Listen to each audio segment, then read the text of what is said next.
Alright guys, welcome back to the channel. It is me, Mr. Loco, and today we are diving into a question that has been flooding my DMs, my comments, and everything else. Is the Honda CBR500R still worth it in 2026? Now listen, this bike has been long enough to develop its own fan base, its own haters, and its own mythology. Some people swear that it is the perfect first bike. Others say it's argue. Others say it's boring. Some argue it is underpowered. Others say it is the ultimate daily rider. And then there is me, someone who has lived with this bike, ridden it in the rain, through Ireland's questionable roads, through roundabouts that appear out of nowhere. And yes, I have even had my moments where I'm like, what even is that noise? So today, I'm going to give you the full, honest breakdown. No brand loyalty bias, no marketing script, just real rider-to-rider truth. By the end of this, you will know 100% whether the CBR500R is worth it in 2026 and whether it is right for you. Or, alternatively, if it is time to look somewhere else.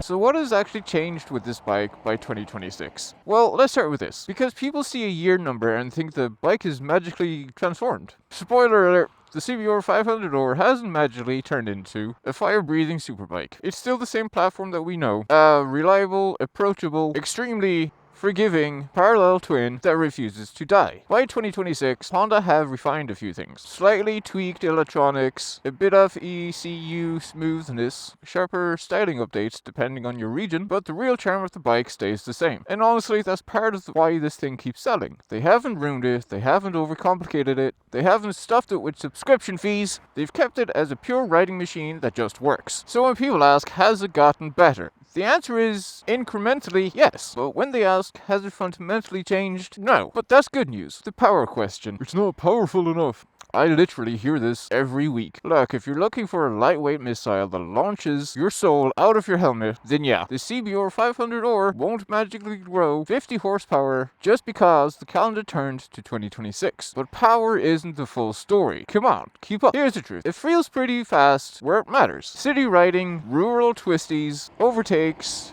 and real-world traffic speed limits. No track fantasies, no pub talk, real roads. And the torque delivery is still buttery smooth. Unlike a lot of other beginner bikes that scream, but don't go anywhere, the CBR500R actually pulls. It's predictable, it's confident building, it makes you feel good, not terrified. So is the power enough in 2026? If you're honest about how you ride, then absolutely. If you want the ego power for bragging rights, look elsewhere. Now, the riding experience. If there's anything Honda nails and keeps nailing, it's the ride feel. The CBR500R is still stupidly smooth, friendly, and is comfortable. But it also still has that little bit of bite that tells you, oi, I'm still a superbike, behave. The suspension on the newer bikes feels better dialed in. The brakes have that reassuring Honda bite. The seat isn't torture. The riding position is sporty, but it won't destroy your back unless it's made of biscuits. But the best part, in my opinion, is the confidence that it gives beginners, and even experienced riders who just want something that doesn't try to murder them at every corner. Every time I ride mine, I kind of remember why the bike has such a loyal following. It's just fun, not dramatic, not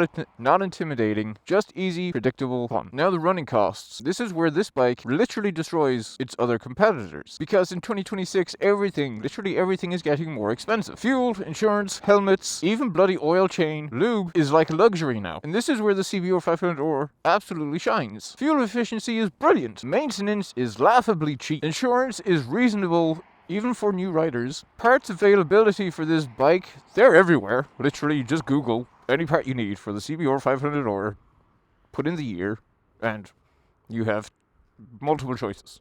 And the reliability.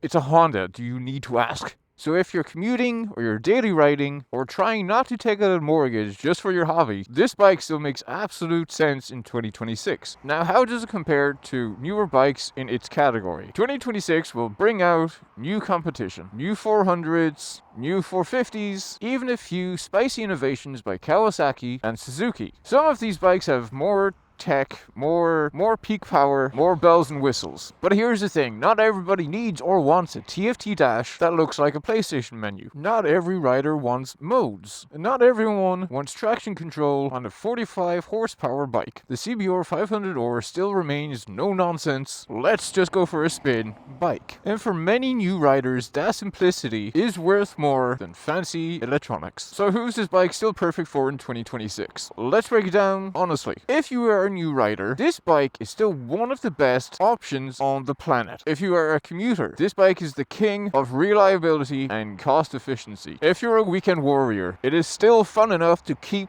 you smiling. If you've been riding for 10 plus years and you're looking for something chill, this might be your new favorite I don't want drama kind of bike. If you want raw, unfiltered speed, if you want a bike that makes reckless decisions for you, if you want something track focused, well, the 500 or isn't pretending to be that. So my final verdict, is it still worth it in 2026? Absolutely. Look at it, it's a beast, it's beautiful, so sexy. It's not perfect, it's not extreme, it's not meant to be. But it is reliable, predictable, affordable, enjoyable, smooth, confidence building, and stupidly good at everything it tries to do. Besides wheelies, 100%. So if you're considering buying one in 2026, you are not making a mistake. You are joining a huge community who appreciates the bike, that simply works and keeps working. And honestly, that's worth more than just the hype. I've been Mr. Moto Loco, and if you enjoy these kind of videos, make sure you give it a thumbs up, go and subscribe, and I will see you in the next video.